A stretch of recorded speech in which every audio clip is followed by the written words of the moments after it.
एक छोटे से गांव में अजय नाम का एक लड़का रहता था। उसके पास ज्यादा कुछ नहीं था, लेकिन उसके सपने बहुत बड़े थे। गरीबी थी, मुश्किलें थी, लेकिन अजय के अंदर कुछ कर दिखाने का जुनून था। कुछ भी नहीं कर पाएगा। लेकिन अजय ने हार नहीं मानी। मुझे तुम पर भरोसा है। समय बीतता गया।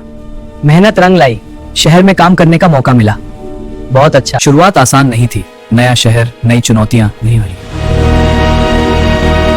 एक दिन वही अजय जो कभी गांव में संघर्ष कर रहा था, शहर में एक सफल इंसान बन गया।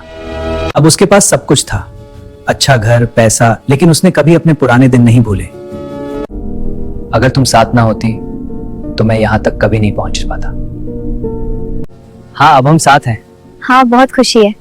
हम हमेशा साथ रहेंगे। हाँ, हमेशा।